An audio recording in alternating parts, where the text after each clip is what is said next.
19-24 మధ్య చేసిన అరాచకాలకి ఈరోజు నేను ఒక సంబంధం లేని కేసులో నేను వచ్చి ఒక తప్పుడు కేసులో కోర్టులో నిలబడాల్సి వస్తుంది.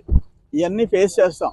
నేను చెప్పా, నా మీద 18 కేసులు జగన్మోహన్ రెడ్డి గవర్నమెంట్లో పెట్టారు, రాజశేఖర రెడ్డి గవర్నమెంట్లో పెట్టలే, జనార్దన్ రెడ్డి ముఖ్యమంత్రి ఉన్నప్పుడు పెట్టలే, ఆనవాళ్ళు అధికారంలో ఉన్నప్పుడు పెట్టలే.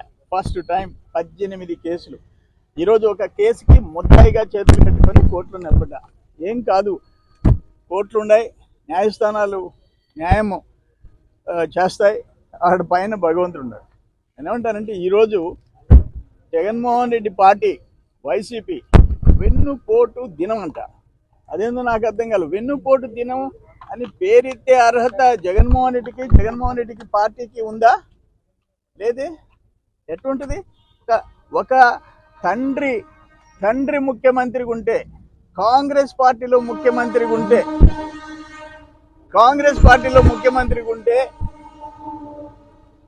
43,000 కోట్ల కుంభకోణంలో ముద్దాయి ఎవరు? జగన్మోహన్ రెడ్డి. రాజశేఖర రెడ్డి సీఎంగా ఉంటే కాంగ్రెస్ గవర్నమెంట్లో నువ్వు సంపాదించింది 43,000 కోట్లు. ఈ దేశంలో ఎవరైనా ఒక ముఖ్యమంత్రి కొడుకుగా 43,000 కోట్లు ఓపెన్గా పట్టుకొని సిబిఐ కేసు పెట్టిందంటే, 2012లో పెట్టిందంటే, 13 years బ్యాక్ పెట్టిందంటే, నీకు వెన్నుపోటు అని పేరెత్తే అర్హత నీకుందా? పదం పలికే అర్హత ఉందా? అయిపోయింది. ఆ 43,000 కోట్లు కాంగ్రెస్ ముఖ్యమంత్రిని అడ్డం పెట్టుకొని సంపాదించావు. కాంగ్రెస్కి ఎన్నుపోటు పెట్టి సొంత పార్టీ పెట్టావు. నువ్వో మాట్లాడేదంట. ఈరోజు జనాన్ని ఎన్నుపోటు పొడిచావు. నువ్వు ఒక్క ఛాన్స్ అని చెప్పి నువ్వు కలిసిన కల్తీ మద్యం తాగిచ్చి 1000 మందిని చంపి లక్షల మందిని బెడ్రెడన్ చేసావు, మంచం ఎక్కించావు. ఎంత? ఈరోజు సిఐడి ఎంక్వైరీలో ఇప్పటికి తేలింది 3,200 కోట్లు. ఒక బోఫర్స్ ఎంత? 60 కోట్లు. ఒక 2G స్కామ్ ఎంత? 100 కోట్లు. నీ స్కామ్ ఎంత? అప్పుడు 43,000 కోట్లు, ఇప్పుడు 3,200 కోట్లు. మైనింగ్ స్కామ్ తీస్తే ఎంత? ఈ లిక్కర్ స్కామ్లో అనఫిషియల్ సేల్స్, అనధికారికంగా అమ్మిన సేల్స్ తీస్తే మరెంత?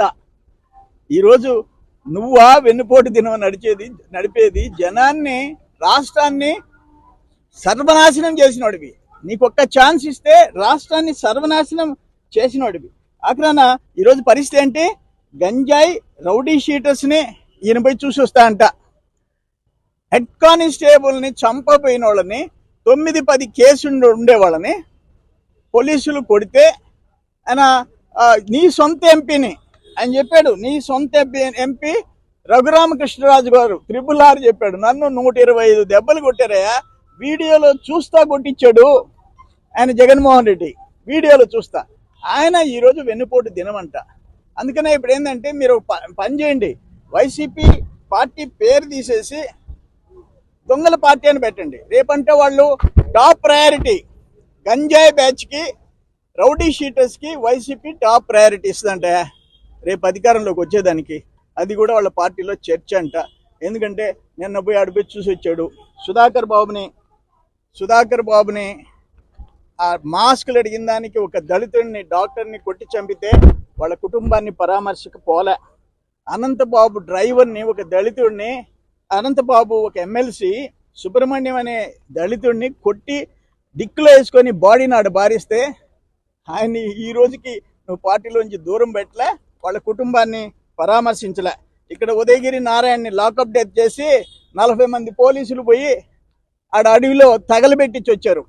పాపం వాళ్ళ కుటుంబాన్ని నువ్వు పలకరించలే.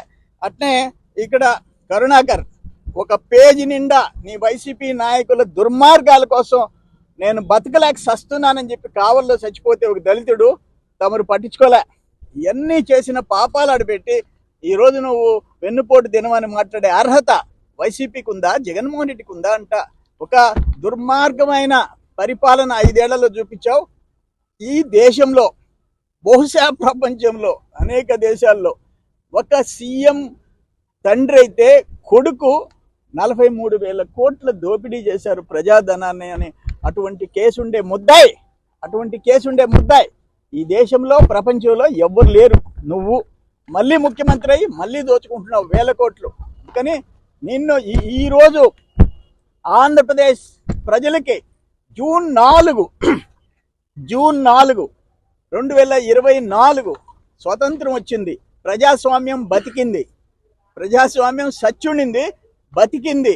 కూటమి ప్రభుత్వం ఈ రాష్ట్రాన్ని సర్వనాశనం అయిపోయిన ఈ రాష్ట్రాన్ని ట్రాక్లో పెట్టేదానికి పైన మోడీ గారి దగ్గర నుంచి, చంద్రబాబు నాయుడు గారి దగ్గర నుంచి, పవన్ కళ్యాణ్ నుంచి అందరు కలిసి కృషి చేస్తే ఈరోజు గాడిలో పడే పరిస్థితి వచ్చింది. అందుకని ఇంకొకసారి ఎన్ను పోటు అని ఎత్తితే నిన్ను పోటు పొడుస్తారు జనం, గుర్తుపెట్టుకోమని చెప్పి తెలియజేస్తున్నారు.